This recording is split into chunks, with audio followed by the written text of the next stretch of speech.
लोग सीरिया में उलझे हुए हैं। इधर इजराइल गाजा को लगातार तबाह कर रहा है। इजराइल ने एक और बड़ा हमला किया है गाजा के ऊपर। बहुत सारे लोगों की मौत हुई है।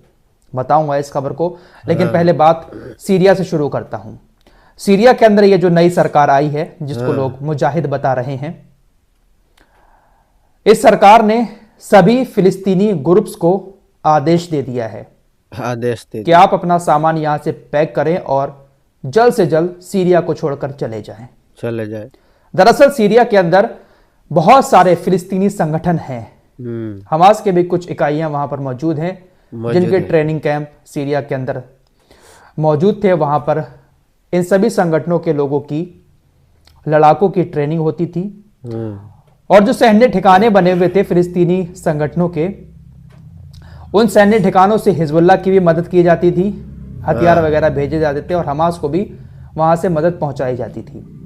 तो उन सभी संगठनों से इस नई सरकार ने, मोहम्मद अल जुलानी की सरकार ने कह दिया है कि आप तुरंत सीरिया छोड़कर चले जाएं, अपना सामान पैक करें और अब आपकी यहां पर कोई जगह नहीं है। कोई जगह नहीं है। फिलहाल आपको बशर अल असद का भी इतिहास थोड़ा सा बता देते हैं। बशर अल असद ने वाकई में सीरिया के लोगों के साथ बहुत ज्यादा दर्दनाक वाला मामला किया। ऐसी ऐसी सजाएं दी हैं अपने विपक्षी लोगों को बशर अल असद ने सीरिया के अंदर, कि जिसको देखने के बाद लोगों की रूह कांप उठी। देखिए, मैं बशर अल असद की बात आपके सामने रखता हूं तो आप लोगों को लगता है कि मैं उसकी सपोर्ट कर रहा हूं। देखिए, वो भी एक तानाशाह था। उसने भी हजारों लोगों की, लाखों लोगों की जान ली है सीरिया के अंदर। मैं उसकी तारीफ नहीं कर रहा हूं, लेकिन ये जो मुजाहिद आए हैं सीरिया के अंदर, तारीफ मैं इनकी भी नहीं करूंगा, क्योंकि ये लोग इजराइल के इशारों पर नाच रहे हैं। पूरा समर्थन इनको इजराइल का है। ये अलकायदा जो है ना, ये इजराइल का ही संगठन मान लो इसको। इसलिए मैं तारीफ इन लोगों की भी नहीं करूंगा।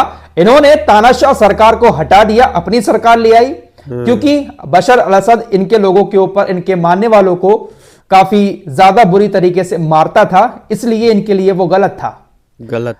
अगर ये लोग वाकई में बहुत अच्छे हैं जो सीरिया के अंदर आए हैं, इनको वाकई में सबकी चिंता है मुसलमानों की, तो इनको फिलिस्तीन की भी चिंता होनी चाहिए।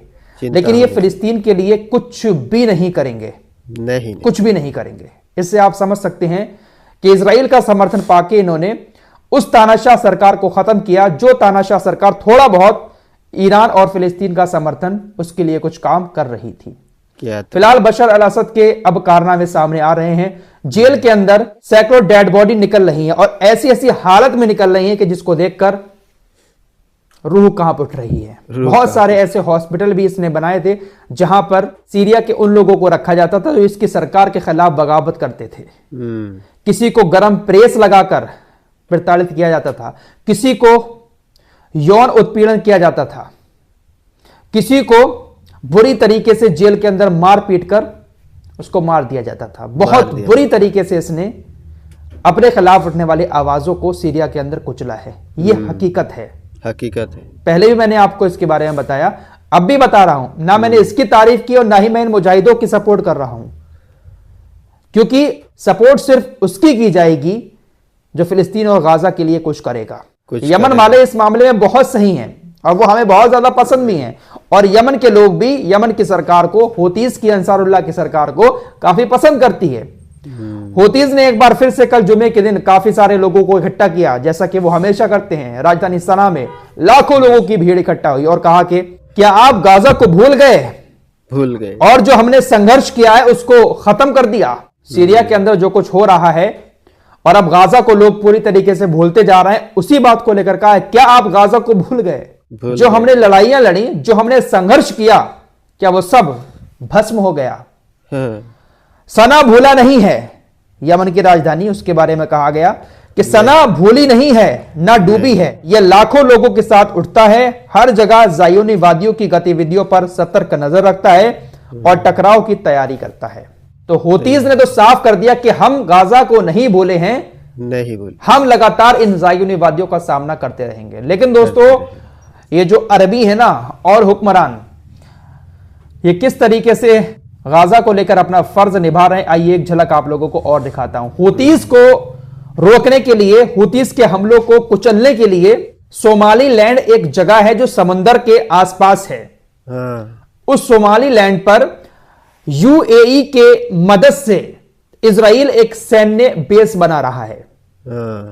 सोमालीलैंड से हुतीस के हमलों को रोकना काफी आसान हो जाएगा अगर इजराइल की सेना वहां पर तैनात हो जाती है। और इसकी इजाजत यूएई ने दे दी है और यूएई की मदद से ही वहां पर इजराइल एक सैन्य ठिकाना बनाने जा रहा है। ग्रेटर इजराइल का जो सपना इनके बुजुर्गों ने देखा था, यहूदियों ने, वो बनकर रहेगा। ग्रेटर इजराइल क्या है इसके बारे में भी आप लोगों को बता देता हूं, काफी सारे लोग पूछते रहते हैं।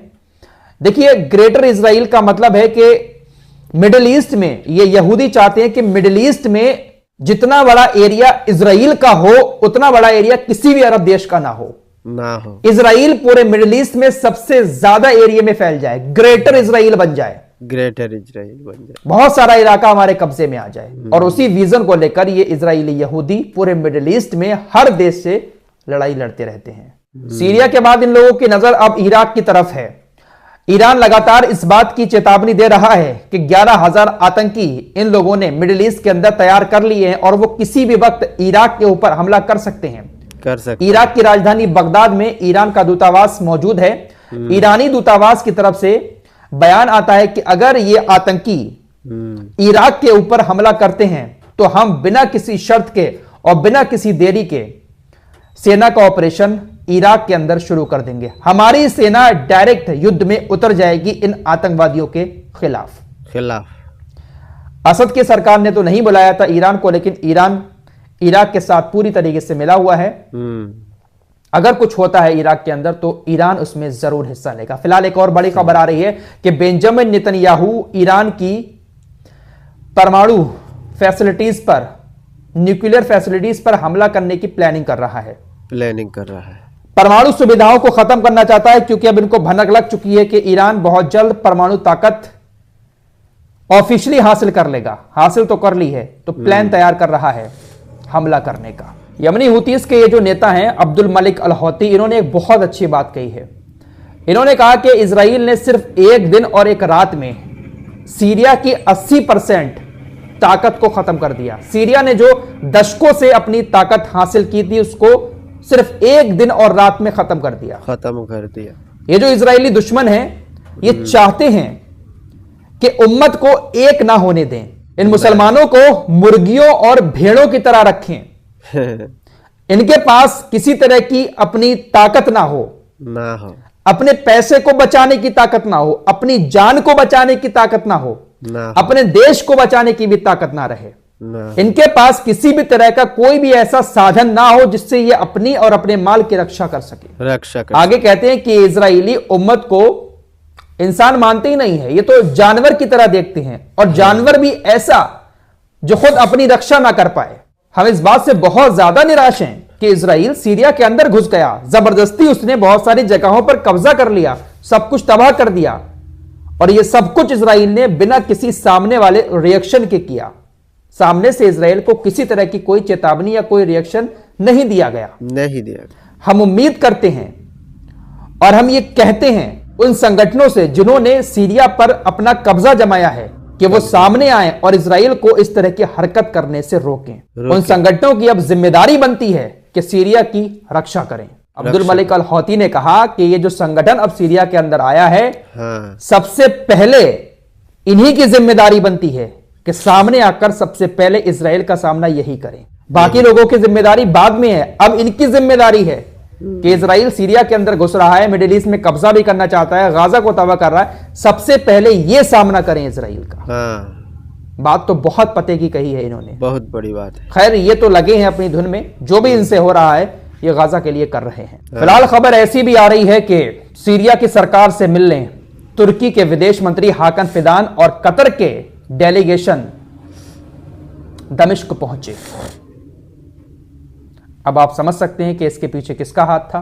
2011 में जब असद की सरकार के खिलाफ विद्रोह भड़का था तो 2012 में तुर्की ने अपने दूतावास को भी सीरिया से उठा लिया था, लेकिन एक बार फिर से तुर्की ने कहा है कि हम अपने दूतावास को सीरिया के अंदर खोलेंगे। तो इस पूरे कांड में जो है वो तुर्की का हाथ तो पूरा रहा है। इजराइल की सेना ने कल गाजा के अंदर कई सारी जगहों पर खतरनाक बमबारी की। बमबारी करने के बाद इजराइल ने कहा कि हमने हमास के लोगों को, हमास के आतंकियों को निशाना बनाया। फिलहाल इन हमलों में 25 लोगों की मौत हुई है।